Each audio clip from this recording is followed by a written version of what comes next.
Lesa Bazo Soup Chimpine Suya Ine Wuntimia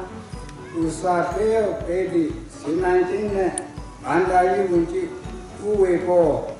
Ine Luto Okta Uzo Boy Ine Asuya Kwe Wuntimia Ne Laipala Jato Tana Sanya Achi Egernia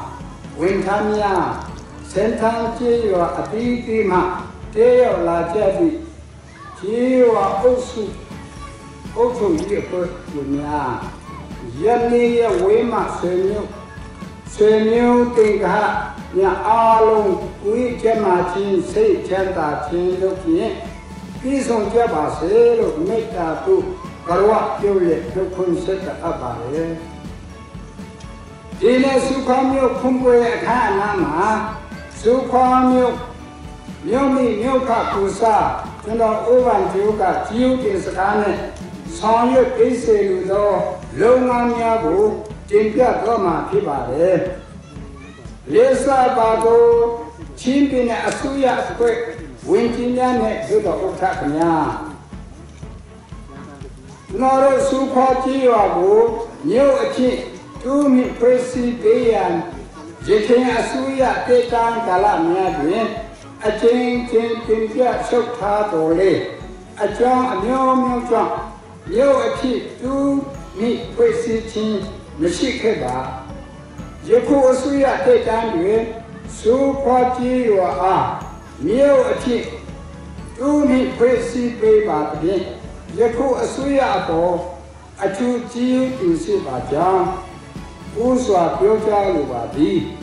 Dadi Mewati Tumi Kenayan Apetema Wungin Songye Kebado Tama Saya Aji Genyan Wintamia Apo Jiu Dusi Bade Tumia Maka Myo Kumpwe Sika Tameswa Chimbra Nayan Lu Inga Wenga Pisi Ingaduke Ukang Bungi Songye Petunya Apobule Jiu Disi Kacang Tanan Pyoja Lubare The Sit Tima We Sukwamyo Adwe Kumpyo Songye Pese Luti Ache Lenya Go Aupa Adan Pyoja Lubare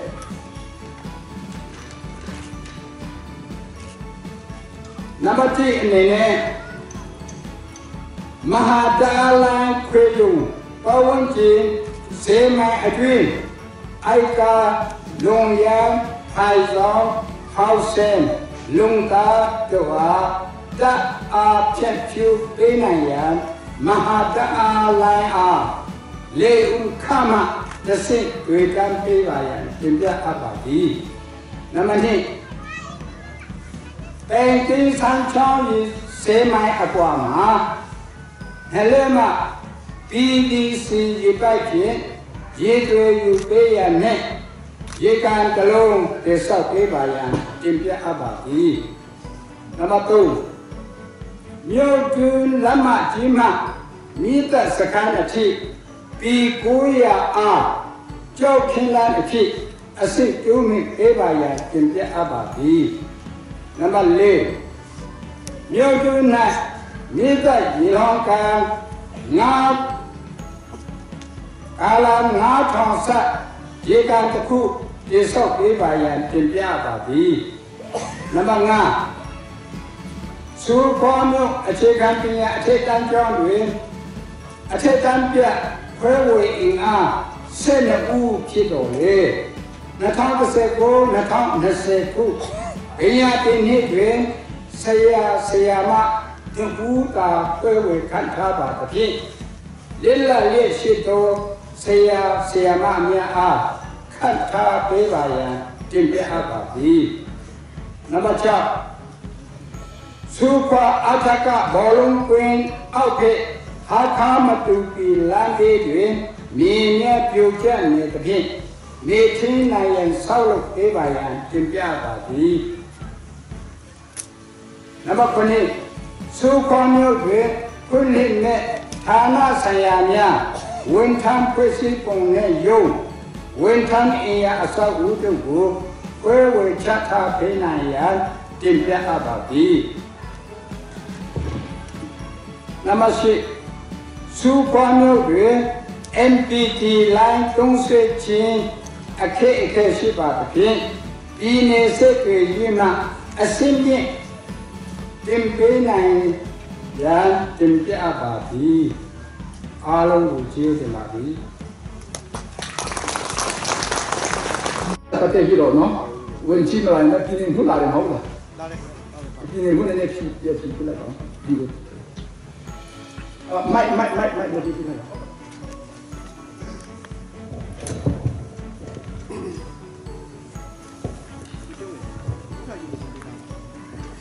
You got it.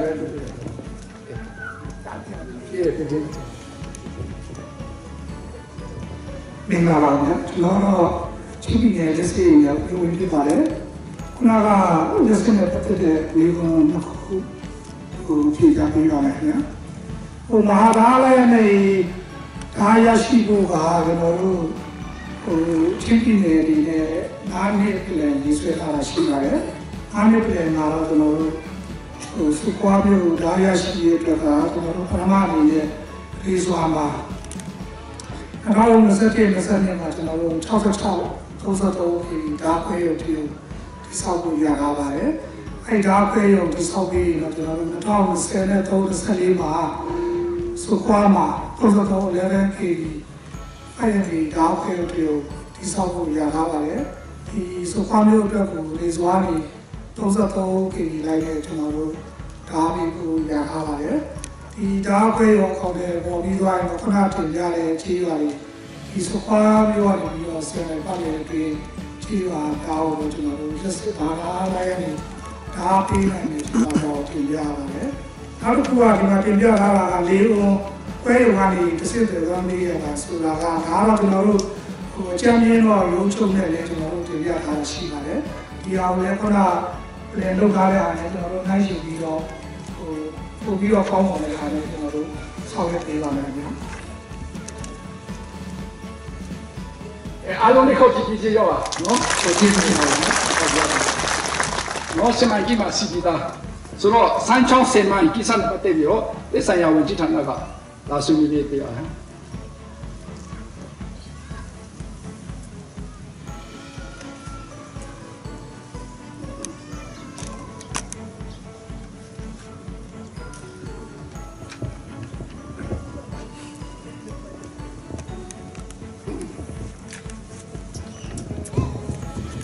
Along Nigaragna, Joru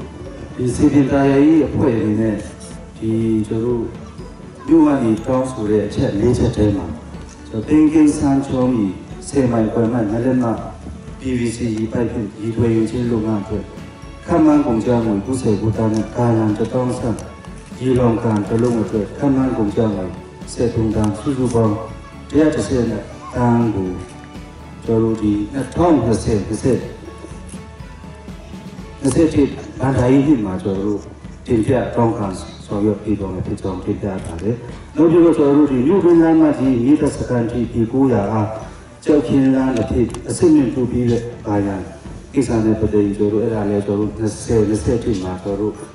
Tintia Tonkans, so your from a pit. Until then, we are just saying out and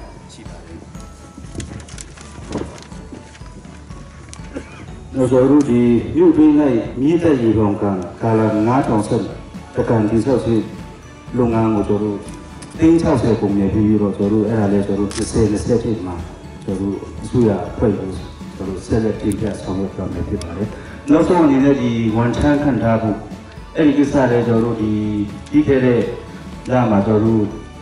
Suya Purpose or Purpose, TPB, the new one time person or receiving the equipment. Send how to can you would have personally to be prepared. Any letter receiving the appointment. You want time can't have any so appointment. So sell it to gas on the pizza on feedback about it. How long is it might be? We are playing the more when you prepare it. You might be here, then Piacheria. So come your chicken, yes, Tanja, Sia, your chef, then Piacheria Forma.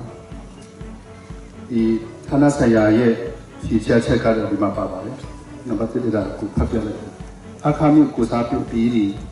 Akami Kusapu Bidi, same sheet of him. ဆက်ပြအတိဖြစ်စီခံထားပြီးနိုင်မှုမရှိခြင်းရာထူးသူနဲ့အပြောင်းလဲဆောင်ရွက်ခြင်းတွင်အထက်ကဆိုပါတော့စန္ဒပြုလျှောက်ထားသူမရှိတဲ့ဖြင့်အတိထမှန်ဖြစ်စီခံထားမှုမရှိခြင်းဖြစ်ပါတော့လည်းဖြစ်ကြပါတယ်ကျွန်တော်အနေနဲ့ဒီအထူးသဖြင့်ဒီအစရတက်တာမှာကျွန်တော်တို့ချင်းပြည်နယ်အထူးသဖြင့်ချင်းပြည်နယ်မှာကျောင်းအဆင့်တိုးချင်းကိုဦးစားပြီးတော့ဆောင်ရွက်နေပါတယ်ဒီ၄နှစ်တာအတွင်းမှာကျောင်းပေါင်း1000ကျော်ကကျောင်းအဆင့်တိုးရရှိတဲ့အခါမှာဆရာမလိုအပ်ချက်ကစာပေါင်းများစွာလိုအပ်ရှိပါတယ်အဲဒါကြောင့်နိုင်ငံတော်အနေနဲ့ဖြည့်ဆည်းနိုင်ဖို့ရန်human resource လို့ခေါ်တဲ့ဒေတာကပညာရှင်တွေဒီလျှောက်ထားတဲ့သူတွေ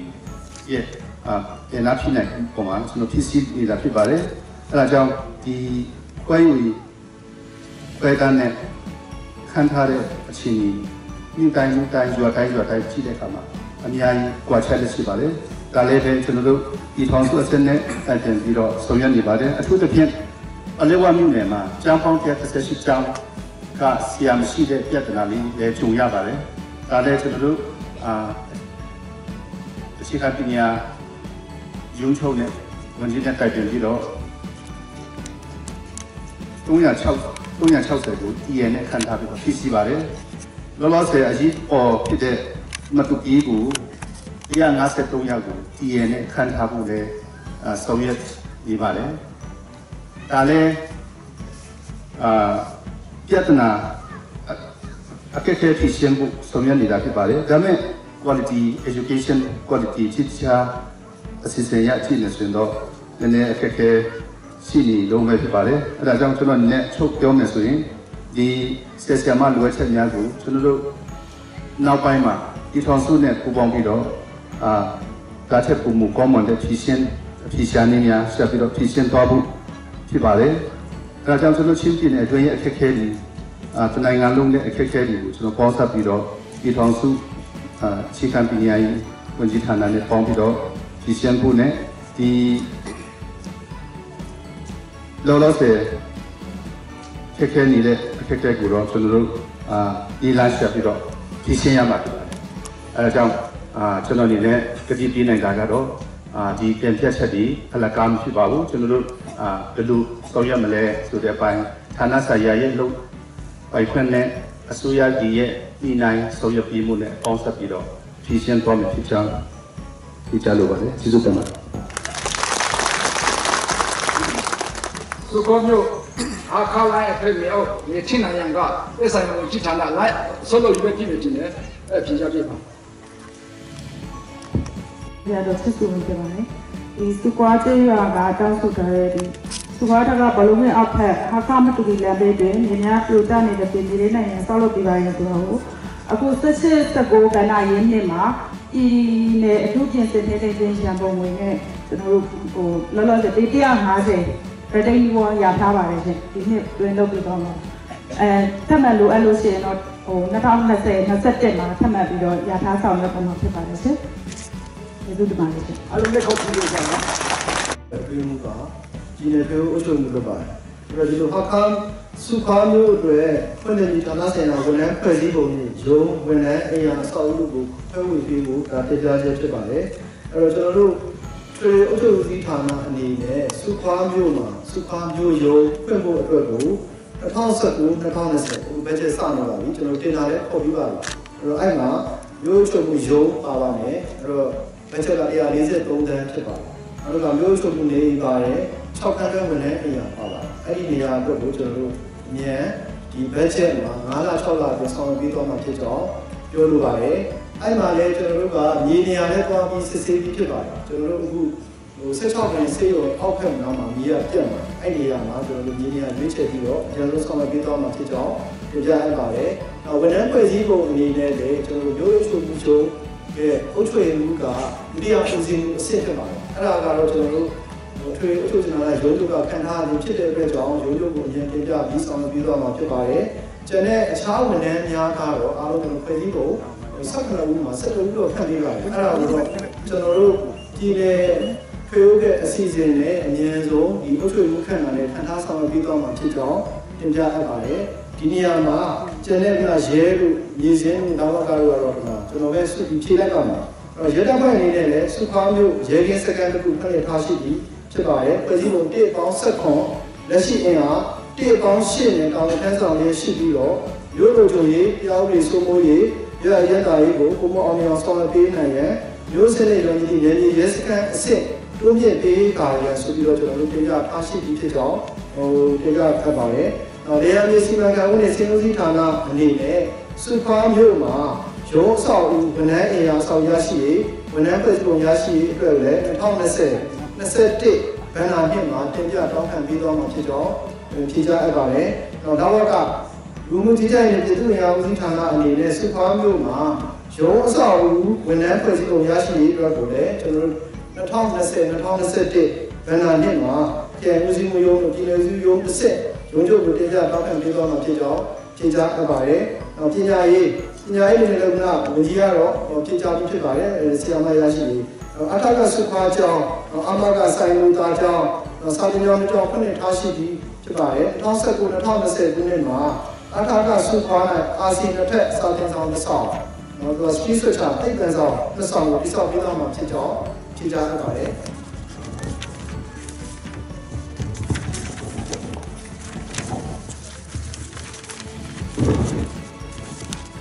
ကျွန်တော်မြစ်တဲ့ဦးစီးဌာနအနေနဲ့စုပေါင်းမြို့မှာ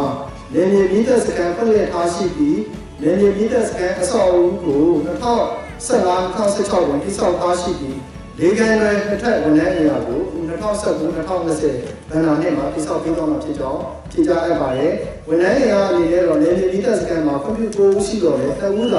ာခံထားနိုင်တဲ့အတွက်ကြောင့်ကျန်လက်လက်တဲ့ဝန်ထမ်းများခံထားနိုင်ရေးကိုဆက်လက်တင်ပြထားဆောင်ရွက်ပေးသွားမှာဖြစ်ကြောင်းဖြေကြားအပ်ပါတယ်။နောက်မေးမှုရေးနဲ့ကုသရေးဦးစီးဌာနအနေနဲ့စုပေါင်းမြို့မှာရောဆောင်ဝန်ထမ်းရာဆောင်ရရှိရေးဝန်ထမ်းဖွဲ့စည်းပုံရရှိရေးအတွက်ကို2020-2021ဘတ်ဂျက်မှာတင်ပြတောင်းခံသွားမှာဖြစ်ပါတယ်။နောက်တစ်တော်ဦးစီးဌာနအနေနဲ့စုပေါင်းမြို့မှာရောဆောင်ဝန်ထမ်းရာဆောင်ရရှိရေးကျွန်တော်တို့ဝန်ထမ်းဖွဲ့စည်းပုံဝန်ထမ်းခံထားရေးအတွက်ကိုလည်း2020-2021ဘဏ္ဍာနှစ်မှာတင်ပြတောင်းခံပေးသွားမှာဖြစ်ပါတယ်။နောက်စိုက်ပျိုးဦးစီးဌာနအနေနဲ့စုပေါင်းမြို့မှာရောဆောင်ဝန်ထမ်းဖွဲ့စည်းပုံဝန်ထမ်းရာရရှိရေးအတွက်ကိုလည်း2020-2021ဘဏ္ဍာနှစ်မှာကျွန်တော်တို့ပြည်နယ်ဦးစီးရုံးမှတစ်ဆင့်တင်ပြပေးသွားမှာဖြစ်ကြောင်းတင်ပြရပါတယ်။အဲ့တော့ကျွန်တော်တို့မျိုးဖွဲ့စည်းပုံတစ်ခုမှာဌာနဆိုင်ရာ18ခုရှိပါသို့တော်ဒီမှာတင်ပြချက်14ဌာနကိုကျွန်တော်တို့ဒီတော်ဥက္ကဋ္ဌလည်းပါပါတယ်ကျွန်တော်တို့ဝန်ကြီးတွေလည်းပါပါတယ်ကျွန်တော်စိုးရဘက်ကဒီဟာတင်ပြချက်ကိ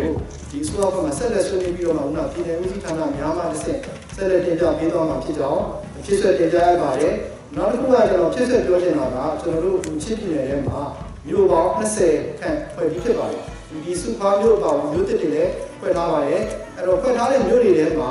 ကျွန်တော်တို့ဒီစုဖားမြို့ကြီးဖွံ့ဖြိုးတိုးတက်ပြီးတော့အများကြီးကျွန်တော်တို့တခြားမြို့တွေနဲ့ဆိုင်တာယာတာပါပါတယ်အားလုံးလည်းဒီနေ့ခန်းသားရဲ့ပြင်ဆင်ထားချက်အရကိုကျွန်တော်ဒီညွှန်းနဲ့ထုတ်ထားတာဖြစ်ကြောင်းကျွန်တော်တို့ပုံပြပြောလိုပါတယ်အဲ့တော့ကျွန်တော်တို့ကမြို့တစ်ခုဖွင့်ဖို့အတွက်ကိုနိုင်ငံတော်ဆိုရကမိတ်ခုလည်းပြလိုက်တယ်စုဖားမြို့ဖွင့်ပြလိုက်ရဲဆိုတော့ဒုတိယသမ္မတကြီးရဲ့လှုပ်ဆောင်ချက်နဲ့ကျွန်တော်တို့မြို့ဖွင့်ပြီးပါပြီနောက်တစ်ခါကျွန်တော်တို့ပြည်နယ်အစိုးရအနေနဲ့လည်းခုနဘတ်ဂျက်တွေထည့်ပေးတာဖြစ်ပါတယ်အဲ့တော့မြို့တစ်ခုဖွံ့ဖြိုးတိုးတက်လာဖို့ဆိုတာကျွန်တော်ဌာနဆိုင်ရာတွေနိုင်ငံတော်ဘက်ကလုပ်ပေးနိုင်တဲ့အတိုင်းဒီတိုင်းပဲရှိတယ်။သို့တော့ဒီမြို့မှာနေထိုင်တဲ့မြို့သူမြို့သားတွေပြည်သူတွေဒီကမြို့မြို့ဖတွေကကျွန်တော်တို့မြို့ကြီးဖွံ့ဖြိုးတိုးတက်ဖို့အားထုတ်မှန်တဲ့တုန်းကကျွန်တော်တို့ဖွံ့ဖြိုးလာမှာဖြစ်ပါတယ်။အဲ့ဒါကိုလည်းဆက်လက်ပြီးတော့ကျွန်တော်တို့ဌာနဆိုင်ရာများကဘတ်ဂျက်တွေအခုထည့်သွားမှာဖြစ်ပါတယ်။ကျွန်တော်တို့လည်းမြို့မြို့ဖများအနေနဲ့ဒီမြို့ကြီးတိုးတက်လာအောင်ပူးပေါင်းဆောင်ရွက်ပေးပါလို့ကျွန်တော်ဖြည့်ဆွက်ဒီထိချာရပါတယ်ကျေးဇူးတင်ပါတယ်ဒီလိုတင်ပါတယ်အခု MP ဒီမှာဆက်သွယ်ရေးလုပ်ငန်းပြည်နယ်မန်နေဂျာတင်မောင်ဆောင်ဖြစ်ပါတယ်ကျွန်တော်ဒီစူပါမြို့ပြည်သူပြည်သားရဲ့အသုံးပြုမှုအတွက်ကတော့ကျွန်တော်တို့ BDS ခန်းတစ်ခုကိုတည်ဆောက်ပြီးသားဖြစ်ပါတယ် BDS ခန်းစတင်တည်ဆောက်စဉ်အချိန်ကကျွန်တော်တို့အဝိဆက်ကြောင်းဖြစ်တဲ့ Fiber ဆက်ကြောင်း Microwave ဆက်ကြောင်းတွေအစင်းလေးမရှိခဲ့တဲ့အတွက်အများဆုံးအသုံးပြုနေကျွန်တော် VSAT တုံးတဲ့ IP Star လို့ satellite အသုံးပြုတဲ့ set ကိုအသုံးပြုတဲ့အတွက်ကျွန်တော်တို့ 2G ကအသုံးပြုနိုင်တယ်။ယခုခါမှာ microwave ဆက်ကြောင်းကြီးကိုဖြတ်သန်းပြီးတော့တည်ဆောက်ပြီးဖြစ်ပါတယ်။အဲ့ microwave ဆက်ကြောင်းကြီးကနေပြီးတော့မြို့တွင်းမှာရှိတဲ့ BDS ခန်းကို microlink ထိုးဖို့အတွက်ကျွန်တော်တင်ပြတောင်းခံပြီးဖြစ်ပါတယ်။ microlink ဆွဲပြီးတာနဲ့တကယ်နဲ့အင်တာနက်အသုံးပြုနိုင်တဲ့ 3G 4G LTE တွေကိုဆက်လက်တက်ဆင်သွားမှာဖြစ်တဲ့အကြောင်းတင်ပြထားပါတယ် အပါရှင်